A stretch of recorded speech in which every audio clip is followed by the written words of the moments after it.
playOttavino, I'd strike out Babe Ruth every time. 129. Ottavino says that he would strike out Babe Ruth every time, because the game has changed so much. 129. 7:24 p.m. Yankees fans have been clamoring for an Impact Edition offseason and they finally got one. The guy who said he would strike out Babe Ruth every time.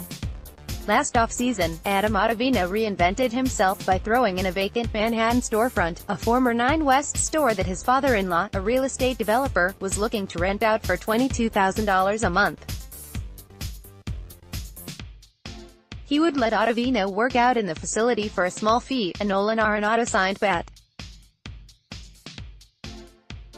With the help of high-tech cameras, and after a week at the Driveline baseball facility outside Seattle to help understand the technology, Ottavino developed a new pitch to go with his fastball and wiffle ball-like slider, a cutter that he could throw more often in the strike zone than his slider, against which batters had learned to lay off. Reliever Ottavino says baseball is different from when Babe Ruth played and that he would strike out the legend every time. Free agent reliever Ottavino, who had a breakout 2018 season as the setup man for closer Wade Davis with the Rockies, has agreed to sign with the Yankees, sources told ESPN. With the offseason providing few answers for baseball superstar free agents, we shed some light on where things stand and where they're headed.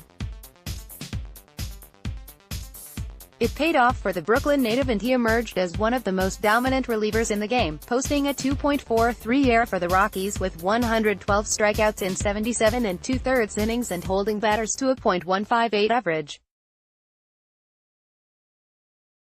And in the wake of that turnaround, back in December, the newly minted free agent shared the story of his previously telling a coach, "I would strike Babe Ruth out every time," while noting how much the game has changed since Ruth's heyday back in the 1920s.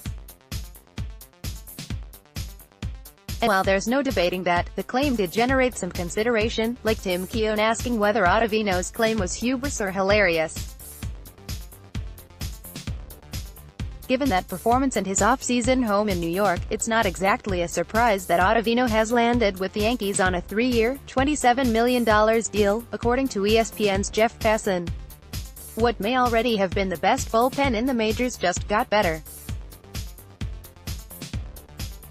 Consider this group: Aroldis Chapman, .136 average, 4th, 43.9% strikeout rate; 3rd, Dellin Betances, .186 average, 19th, 42.3% strikeout rate; 4th, Ottavino, .158 average, 8th, 36.2% strikeout rate; 10th, Zach Britton, .201 average, 20.1% strikeout rate; Chad Green, .229 average, 31.5% SA rate; 23rd, Jonathan Holder, .216 average, 22.1% SA. Beyond that group, you have Tommy Kahnle, who was dominant in 2017, 2.59 ERA, 96 Ks in 62 2/3 innings, but battled injuries in 2018. Jonathan Loaisiga, who the Yankees are still trying to develop as a starter but may end up in the bullpen due to injury concerns, and Stephen Tarpley, a lefty who impressed in a late-season call-up.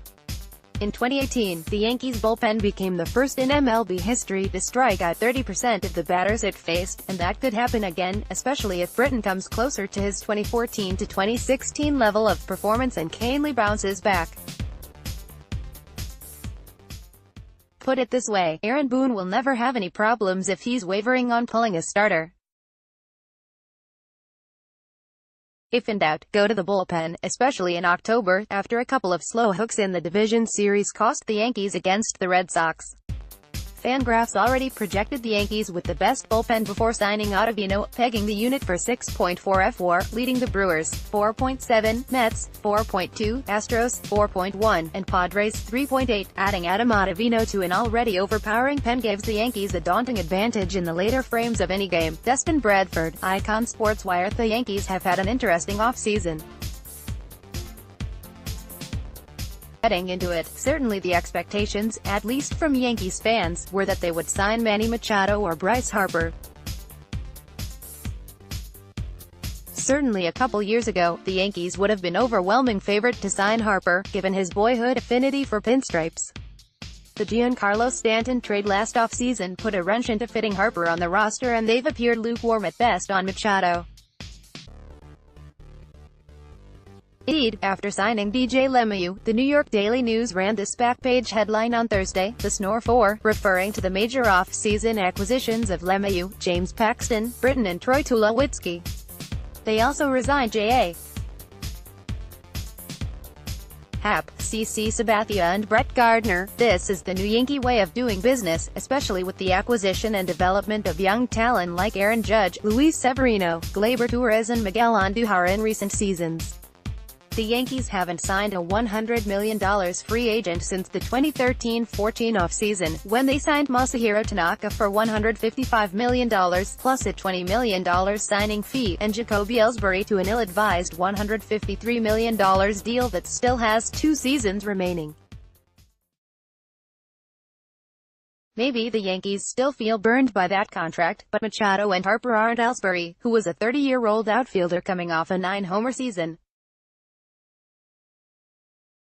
The Steinbrenners simply don't want to spend money like their dad did, even though the enormous revenues of the Yankees could certainly support a higher payroll. Stay on top of every move from the blockbuster deals that have already happened to the hot stove splashes still to come.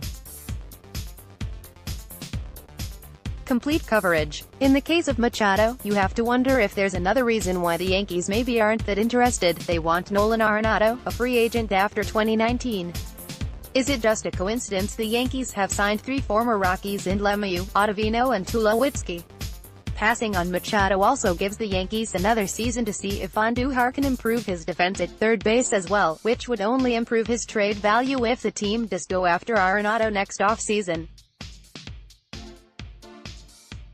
Of course, there's the bigger issue of the 2019 season first. Have the Yankees done enough to catch the Red Sox? As good as the Yankees look on paper right now, they still finished 8 games behind the Red Sox. The Fangraphs projections have the Red Sox at 97 wins and the Yankees at 95, not including Ottavino. In other words, essentially even. The offseason also is far from over, as there are still about 150 free agents unsigned. The Red Sox need bullpen help, and with Ottavino off the market, Craig Kimbrell is the only clear closer option remaining, but GM Dave Dombrowski says the Red Sox aren't interested in spending big to add a closer. Here's another crazy thought: could the Red Sox be the sleeper team in on Machado? The Red Sox weren't that at good third base in 2018, hitting .247, .291, .420 to rank just 22nd in the majors in WOBA. Rafael Devers is obviously very young, but he's no defensive whiz, so his value is all on his bat. Red Sox, the one team out there seemingly not using the luxury tax as a salary cap, could sign Machado and maybe flip Devers to the Padres, a team looking for a young third baseman and with maybe the deepest farm system in the majors. The team with lowest ranked farm system? The Red Sox. Will say this: I'll take the over on 97 wins for both teams. To help make this website better, to improve and personalize your experience and for advertising purposes, are you happy to accept cookies and other technologies? More info here. Cookie choice.